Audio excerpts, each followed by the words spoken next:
So there's been a poll going around online entitled Least Attractive Hobbies for Men According to Women.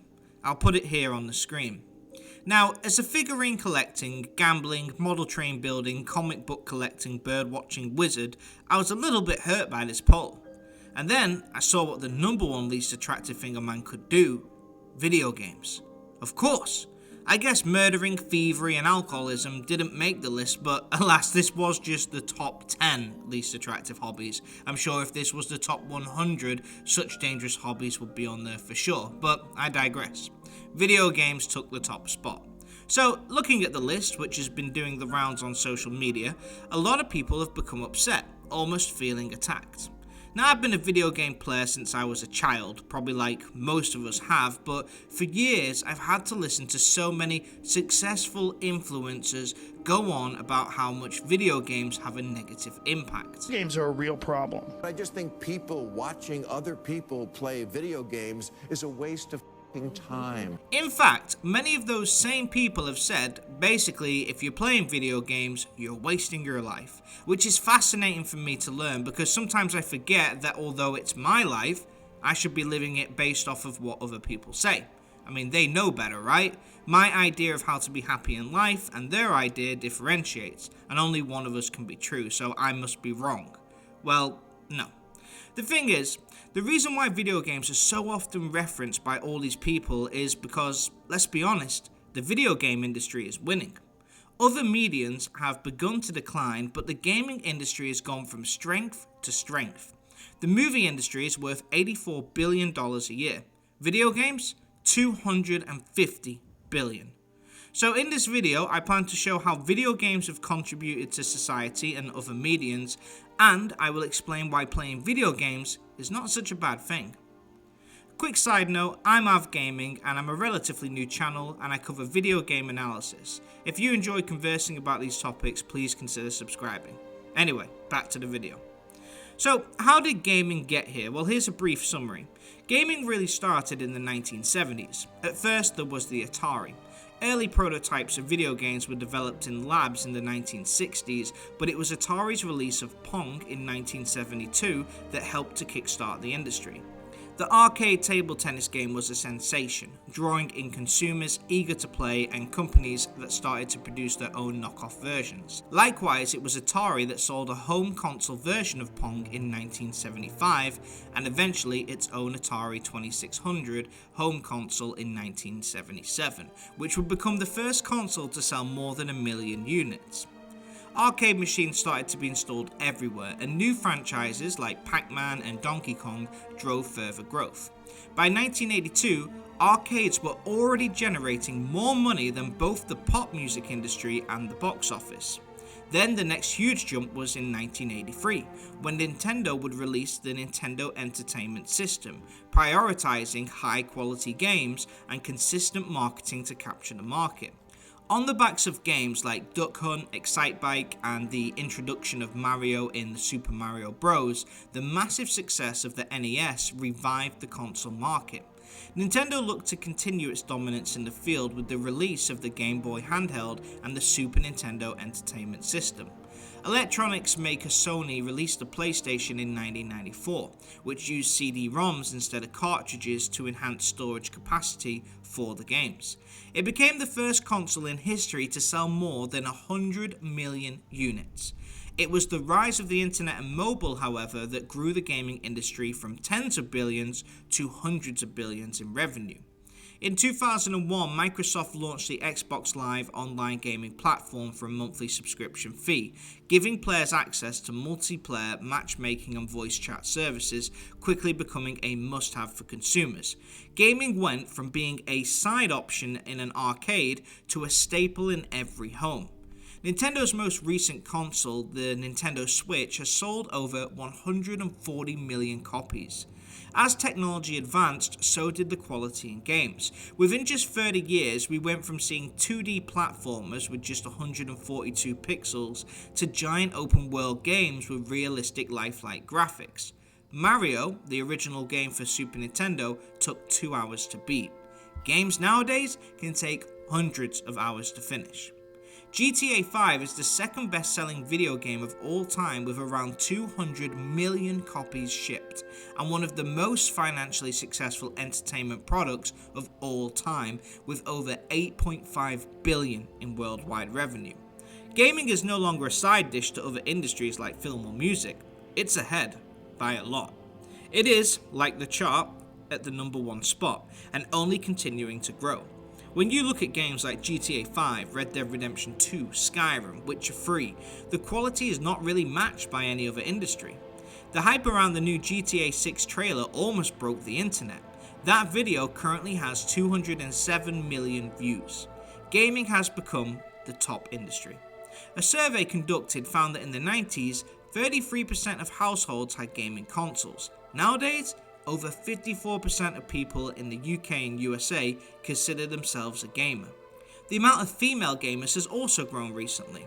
As of June 24, 48% of gamers in the US were female and 47% in the UK. That's almost half. As of 2024, it's predicted that there are over 1.3 billion female gamers worldwide.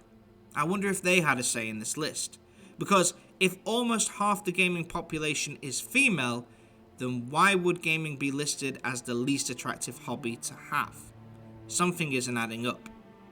Another thing is that gaming has really influenced and helped other industries that have been struggling recently. For example, writing in the movie industry has been really lacking as of late, with less and less new stories being written. Mainly, we see a lot of remakes, reboots, and superhero films. Creativity is at an all-time low, and the writers' strike showed the tension. Now, some people might look at video games and think of their stories as childish, but they've actually led to some of the non-gaming world finding some of their favourite movies and TV shows. HBO's The Last of Us, a show critically acclaimed, is based off a video game. The recent Amazon show, Fallout, which was nominated for 17 Emmys, based off of a game. Then you've got Halo, Resident Evil, Cyberpunk Edgerunners, Yakuza, Witcher, and many more. The movie industry has made Tomb Raider, Uncharted, Silent Hill, Resident Evil, Sonic, and an upcoming Zelda film, and much more. For years, gamers have been playing these games, telling non-gamers how good the storytelling is, only to be told that games are immature. And now we're in a place where these games have led to shows and movies which are revered and hugely successful. Some people will love the shows but throw shade on gaming in general. As a lover of gaming and television, I can tell you right now that games are getting better and better all the time. The stories are deeper, characters have multiple layers, and plot lines have tragedy, action, and comedy. The movie industry, on the other hand, well, I won't get into that too much, but it's mainly just remakes and superhero films. Creativity has become limited in movies, but it's thriving in gaming. Games used to come to TV for inspiration, and now it's the other way around. The gaming industry has also seen more well-known actors get involved, including Keanu Reeves, Norman Reedus, Samuel L. Jackson, Liam Neeson, Idris Elba, Mark Hamill, and many others. This shows that the gaming industry has grown. And just to touch on the money side of things, Grand Theft Auto 5 is the highest grossing media title of all time. The game made more money than any movie, album, or any other video game. It made twice as much money as the highest grossing film of all time. The gaming industry on the whole is worth a whopping $250 billion. Those numbers are easy to understand when you consider that the game industry employs more than 330,000 people globally. But how do these numbers compare to film and music? Both industries have been established for a long time and have rich histories.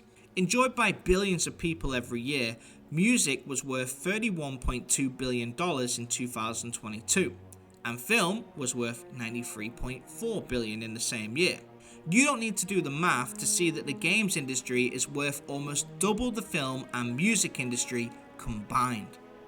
Think of the most successful YouTubers of all time. Mr. Beast, PewDiePie, KSI, all got their start in making gaming content and are now some of the most successful individuals on the platform. The gaming industry is not only ahead in terms of sales compared to other medias, but it's not slowing down either. Now, it's not just the fact that the gaming industry is hugely successful either. It may be the most unattractive hobby, but it's one of the safest and least expensive. When you go out and have a night out having drinks or a meal, the whole night will probably run up hundreds of dollars. Many things cost a lot of money, but gaming provides one of the best values for money that you can receive. When you buy a video game like Cyberpunk or Skyrim, you purchase a game that can provide hundreds of hours of content. For $60, you can spend many nights enjoying what you bought. Minecraft came out in 2011, and people still play that game even today. Videos about it on YouTube still reach millions of views. Skyrim came out in the same year, and people still enjoy and talk about that game too. For $60, people have gotten over 13 years of content and enjoyment out of one product. I can't think of any other type of media that shows such a return on investment. A movie lasts a few hours, a game lasts a few decades. Gaming allows many to showcase their creativity and channel their energy into something that's not going to hurt them too much financially. See, I'm a type A personality, which means I'm more susceptible to addiction. I can think of so many worse things that I could be doing other than gaming. Gaming allows some people to escape their mundane lives of working. We spend most of our lives working for someone else, doing a job that we generally don't enjoy, and it can bring stress. We've got bills, responsibilities, and if you switch on any news channel, there's rarely anything good going on in the world. If someone wants to escape the real world for just an hour and visit the fantasy land of Skyrim, who are you to begrudge them that? It's okay to spend thousands of dollars traveling to Disneyland or spend hours posting fantasy on social media or binge watching Netflix for hours, but video games is where we draw the line? Do me a favor. Instagram and Facebook have become many people's addictions, and they watch TV shows and movies like Game of Thrones and Harry Potter, which are hugely popular. What I don't understand is why none of those are on that list. How is that any different? Why do some influencers spend their time dogging on video games but never discuss these other types of media? I mean, what's the difference? I guess the purpose of my video is to make the point that gaming is constantly under fire from people like the ones who made this list. Before I joked about thievery, murdering, etc. not being on the list, but it's true. It's a list that was designed to garner attention, and it certainly worked. It went pretty viral when it came out, but if you were to take video games off that list and leave the rest just as it was, would it have gotten as much attention? Most likely not. When I was a kid, people used to tell me that video games were silly and a waste of time. I should be out there getting a side hustle or whatever. But I like gaming. Gaming makes me happy, and if it makes you happy, then who is anyone else to tell you what you should be doing with your time? We only live one life on this planet, and if gaming is something that enhances your life and makes it better, then why on earth would you stop that? Now, if it impacts your ability to improve your life, or gaming is preventing you from doing other things that you need to do, then in that case it's something that you need to look into. But addiction to anything is bad. Games just get a lot more attention. Moderation is key. But on the whole, if you enjoy gaming, don't let these type of comments get to you. Gaming used to be considered the outsider or the lesser of the available medias, but as of right now, it's the most popular, it earns the most sales, and it has seen the most creativity and growth than any other industry. And that's not going to stop. If someone says that video games are the least attractive thing in the world, then they're going to have a tough time in the future, as it's only going to get bigger and better.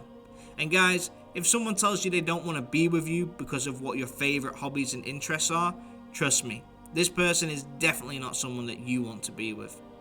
Everybody's entitled to their opinion and they can say whatever they want, but people who make videos saying gaming is a waste of time or make posts like these, just leave us alone. We're happy. The gaming industry's thriving and we're not bothering you. We don't complain about your hobbies. Let us enjoy our lives as we see fit, and you live your lives as you see fit. Anyway, rant over. This is very different from the usual content that I make, but I've seen this chart, I've seen the reaction, and I really wanted to say my piece. But anyway, what do you guys think? Do you think this list is even real? Do you feel like gaming industry gets a lot more flack than other industries at time? Or do you think that I'm wrong on this one? Let me know your thoughts in the comments. If you enjoyed the video, please consider giving it a like, and if you're new here, please consider subscribing. I'm Av Gaming, where we do video game analysis, identifying what makes great games great and what could make good games great as well. Thanks for watching. Av out.